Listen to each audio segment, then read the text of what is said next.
Hi, this is Robyn, and today's Cup of Joy is called Walking for Peace.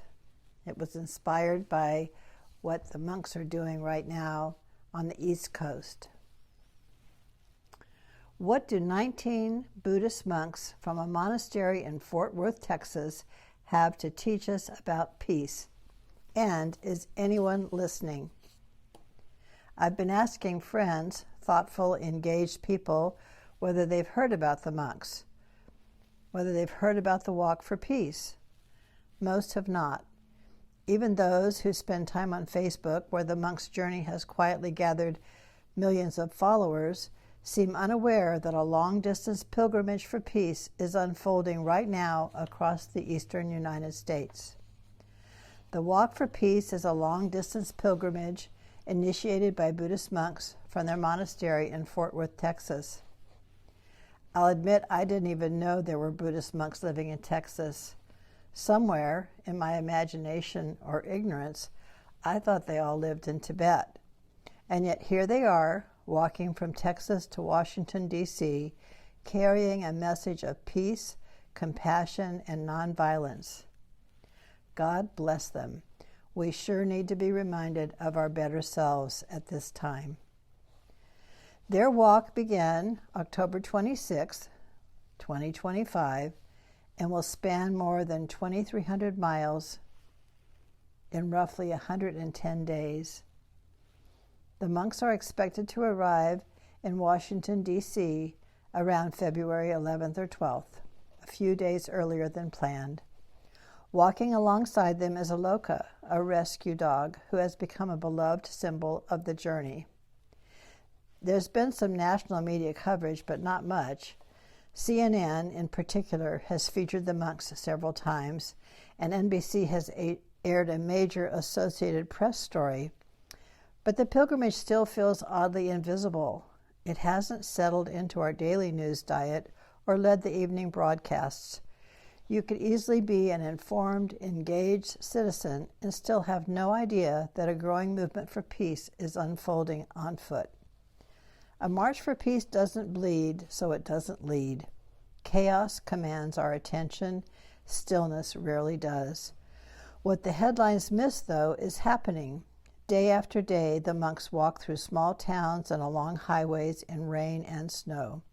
They stop to speak with people in school auditoriums and civic spaces. One monk was injured and lost a leg, and still they march. Another is quite old and dealing with pneumonia, and still they march. They rise before dawn and walk in silence. They stop before noon, where food is offered freely. Short teachings follow, teachings on forgiveness, compassion, joy, healing. They're never complicated and never shaming. Then they walk again until sundown. No evening meals, no excess. The monks carry very little. Often their hands are open. Sometimes those hands hold flowers placed there by strangers. They carry a calm that draws people toward them without effort. They teach not through argument or dogma, but through simplicity. Walk mindfully, eat well, sleep deeply, stay present, and keep your heart clear.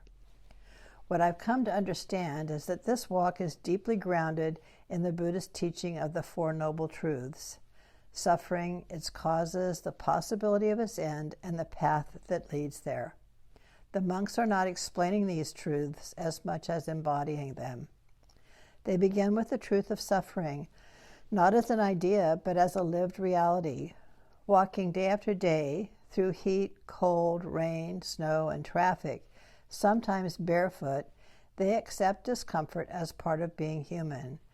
When one monk was struck by a vehicle and lost a leg, they did not frame it as a tragedy or a reason to stop. They acknowledged it as what is, an expression of impermanence, and they kept walking. In doing so, they hold not only their own suffering, but the collective unease of a nation living with uncertainty and fear.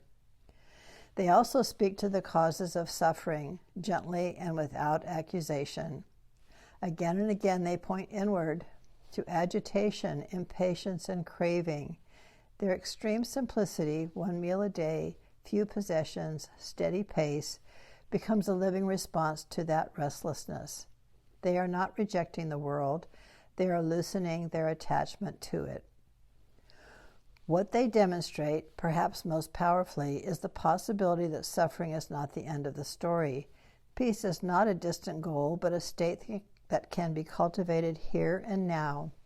You can see it in the way they give away flowers, offer blessings, and share whatever is handed to them. Peace, when practiced, doesn't diminish, it multiplies. And finally, there is the path itself. The walk is the teaching. Step by step, breath by breath, they turn the road into a kind of moving meditation. Right action, right speech, right mindfulness carried forward together. They speak often of choosing morality over violence, compassion over fear, and of treating all people as one family, not someday, not in theory, but right here on the road. I've been able to catch some of their live teachings on Facebook.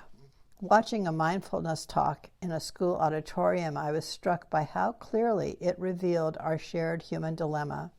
How do we manage our attention?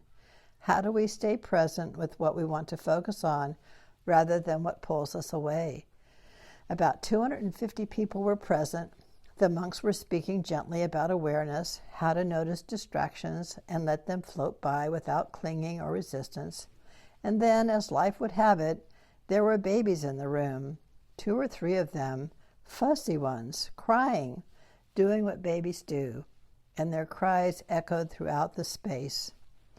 In the live comment stream, some viewers grew upset. The mothers should know better, they wrote.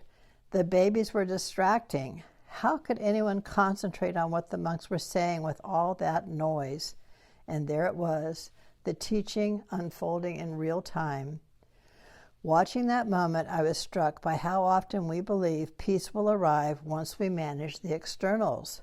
Quiet the noise, fix the problem, remove the inconvenience. Mindfulness asks something far more challenging and far more liberating. Can we be with what is without trying to change it?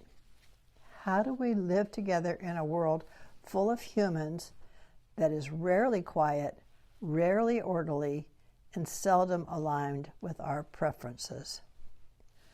The monks weren't talking about mindfulness as something we achieve by controlling our environment, but as something we cultivate within, even when the environment is imperfect, especially then. The babies, to them, weren't interruptions. They were the lesson. Peace, it turns out, does not require silence. It requires presence. The monks were unbothered. The babies cried. The room held them both. There may not be sustained national news coverage, but there are thousands of people showing up to support the monks, and more arrive each day. They line sidewalks and courthouse steps. They gather in the freezing temperatures and crowded school auditoriums. They sit quietly to learn mindfulness. They wait patiently for a blessing. They bring food, warm clothing, shoes, water, hot drinks, flowers, and handwritten notes. Something in our shared humanity recognizes something in these monks. And then there is Aloka, the peace dog, walking faithfully alongside the monks, padding through snow and slush. Aloka has somehow widened the circle of love even more. Children smile first at the dog and then look up at the monks. Adults soften, strangers linger. Love, it turns out, often arrives on 4 legs. What moves me most is not the number of followers on social media, but the quiet truth beneath it. We are hungry for peace, starving really, and yet our daily news diet feeds us chaos, outrage, and fear as if that were the only story worth telling. This pilgrimage tells a different story. Not politics, not protest, not propaganda, just peace practiced rather than proclaimed, mindfulness offered in school auditoriums, compassion embodied on asphalt and sidewalks, hearts touched one encounter at a time. The monks are not trying to convince anyone of anything. They are simply walking. And in doing so, they remind us of something we already know but rarely see reflected back to us. Peace is not an abstract idea or a distant hope. It is a daily choice. It is a way of moving through the world. In their presentations, the monks often include a simple prayer focused on peace for all beings, the Metta prayer, also known as the loving kindness prayer. One common version goes like this: May all beings be happy. May all beings be safe. May all beings be at peace. May all beings be free from suffering. What a beautiful reminder, and what a lovely call to answer. Thank you for listening. If something in today's cuppa stirred a thought or a memory, sparked a question, or simply made you want to reach out, I'd love to hear from you. My email is in the episode notes in your podcast app. Next time.